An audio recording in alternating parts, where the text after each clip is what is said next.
Hi, I'm Megan Dwyer Chaplet. I am just getting on here real quick to show you how to use a Blenderful. It's a common question that I get a lot is how to use, it goes by a lot of names, Blender Beauty, Sponge.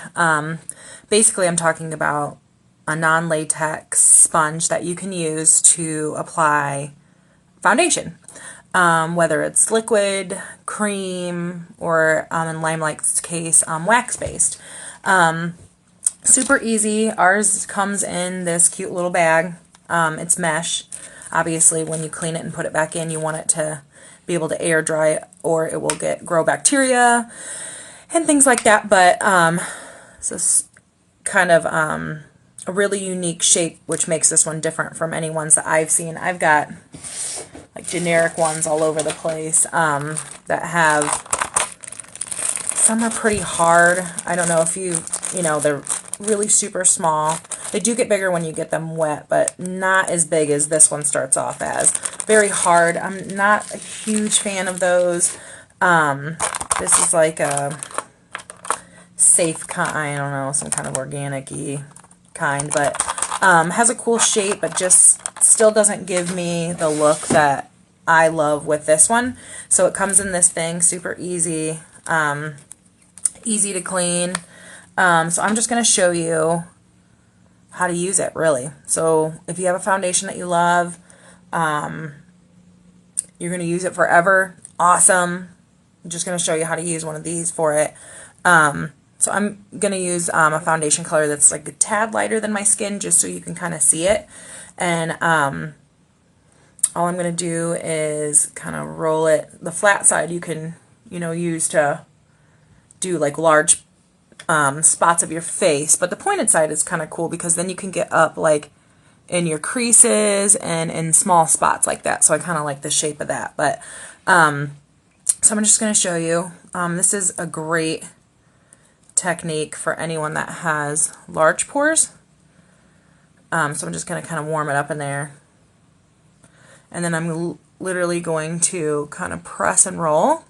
And you can see that color going on there and kind of covering everything, smoothing things out. So I'm like pressing and rolling. Pressing and rolling.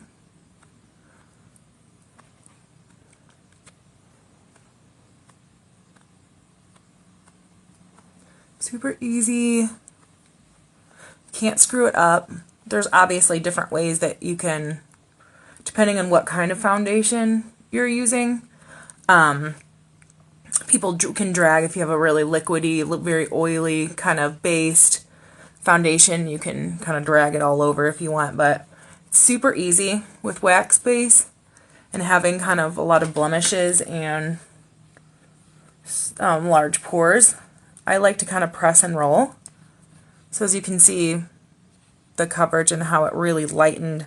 Like I said, I'm using a tad lighter than my actual color, but I want you to be able to see the difference and see how much smoother my face looks. It actually looks thinner than this side because I have those laugh lines, and that pressing technique just kind of makes, and also the wax-based foundation that stays on top of the skin is just kind of pressing into those fine lines and wrinkles.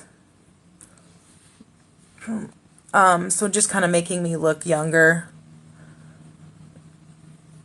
You can see kind of pressing again. So I'm just going to I'm going to do just half. Just so I can show you. On the neck, I do drag down, and I always show people this because I always tell people the real reason I think is because you don't want to have this completely flawless looking face and then it just kind of ends abruptly.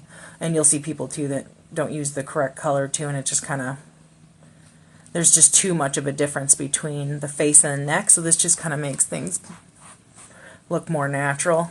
And you kind of drag it down so it kind of easily dissipates into your collarbones and chest and stuff like that. So so you can also use this if you're just kind of don't want to spend a lot on tools.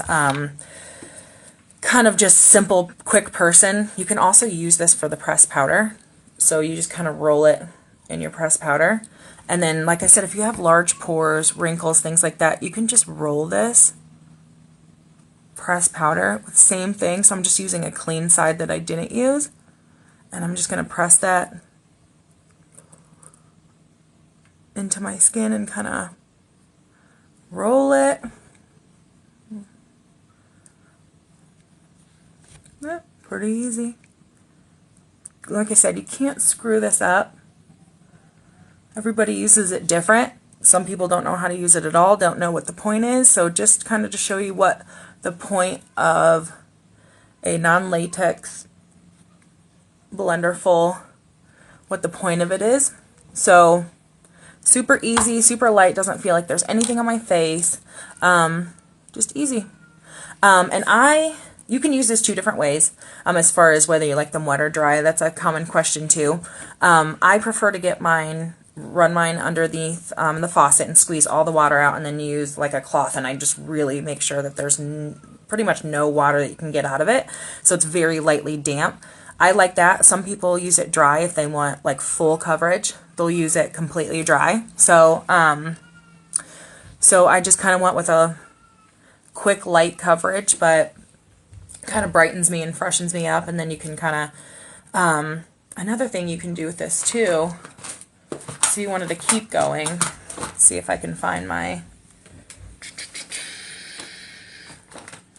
bronzer. There we go. Just to kind of give myself a little more depth than if I was done and, you know, ready to run out the door. I mean, you can do a nice face in less than 5 minutes, you know. So I'm just kind of go into my bronzer here and just kind of run it like that. You know, a little bit up here. So you really could use one tool to do a lot of things and super quick. And for very cheap too. Cleans up super nice. I've had this one for like 6 months and it has been, I mean, through the ringer, and it's still together. It's clearly not as clean looking as like a new one, but I've even put it in the dishwasher to really sanitize it. Yeah, so super easy. Blenderful. If you have any questions, ask me. If you have any beauty questions in general, ask me. Please don't hesitate. Hi. All right, thank you.